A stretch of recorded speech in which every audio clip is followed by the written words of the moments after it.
Please, Elon, my friend, please. Please, have a seat. Now, I'm sure we can do a better welcome than that to Elon Musk in Saudi Arabia. There you go. That's the spirit. Thank you. Elon, my dear friend, we're honored to have President Trump. We're honored under the sponsorship and guidance of His Royal Highness to celebrate a U.S.-Saudi and a Saudi-U.S. relationship that is 92 years old, about how we move from an oil-based economy to an innovation-based economy powered by wonderful technologies that definitely you're one of the pioneers in this industry. We just showed to His Royal Highness some of your Optimus robots, and to President Trump. Let's talk about that. Tell me about them. Yes, so we just showed several of our Tesla Optimus robots to His Highness and President Trump, and I think they were very impressed. In fact, one of our robots did the Trump dance, which I thought was pretty cool. The YMCA, yeah? Yeah, to YMCA. So yeah, our robots can dance, they can walk around, they can interact. I think we're headed to a radically different world. I think a good world, an interesting world. My prediction actually for humanoid robots is that ultimately there will be tens of billions. I think everyone will want to have their personal robot. You can think of it like as though you had your own personal C-3PO or R2-D2, but even better. Then who wouldn't want to have their own personal C-3PO or R2-D2? That would be pretty great. I also think it unlocks an immense amount of economic potential, because when you think of like what is the output of an economy, it is productivity per capita times population or capita. Once you have humanoid robots, the actual economic output potential is tremendous. It's really unlimited. Potentially, we could have an economy 10 times the size of the current global economy, where no one wants for anything. Sometimes in AI they talk about universal basic income. I think it's actually going to be universal high income, where anyone can have any goods or services that they want. A science fiction book recommendation that I have, which I think is probably the best envisioning of an AI future, is the culture books by Ian Banks. Very highly recommended for a non-dystopian view of the future. Now, there obviously are some risks, which illustrate perhaps if we don't do this right, you could have like a James Cameron sort of movie, Terminator. We don't want that one.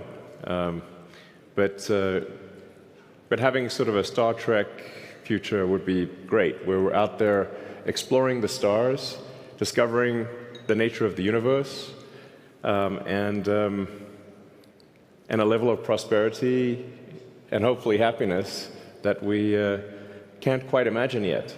So I'm very excited about the future, and very glad to be here. Thank you for having me. It's our absolute pleasure. Yeah. And His Royal Highness was talking to you about his vision and his dream to increase productivity for the Kingdom of Saudi Arabia and power up the region and the whole world with robotics, but also on robo-taxis. So how are we doing on robo-taxis? So really you can think of a car or future cars as being robots on four wheels. And, I think it would be very exciting to have autonomous vehicles here in the kingdom. Indeed. If you're amenable. You heard it here from Elon. He's bringing his robo-taxi to the kingdom. Yeah. He has another announcement that he's going to share later. Exactly. So, and I'd also like to thank the kingdom for approving Starlink for maritime and aviation use. Thank you. Maritime and aviation. There you go. There you go. So you're going to bring us robots to help us increase our productivity. Yeah. Robo-taxis to make sure that our cars and assets turn into a cash-generating unit. Yeah. And Starlink to reform our aviation and maritime. Yeah. Talk about XAI. Absolutely. But I should want to mention also something that may be worth considering is tunnels. Tunnels. The Boring Company. I have this company called The Boring Company, which sounds kind of boring, but it literally bores tunnels. And actually, tunnels, in order to solve traffic, you really need to go 3D with roads. And by using tunnels, you can essentially create like a wormhole, like a warp tunnel from one part of a city to another and alleviate traffic. And we've actually already done this proof of concept in Vegas. So there are working tunnels in Las Vegas that you can use where that'll just, it feels like teleporting from one part of Vegas to another.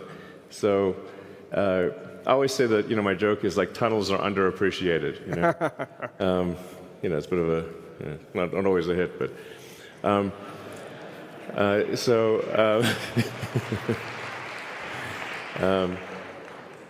Yeah, and then XAI is just trying to solve general purpose artificial intelligence. The goal with XAI is to have a maximally truth-seeking AI.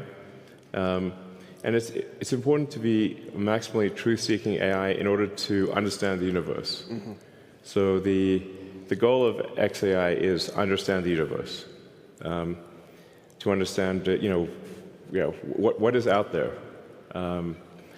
Where's the universe going? Where did it come from? What questions?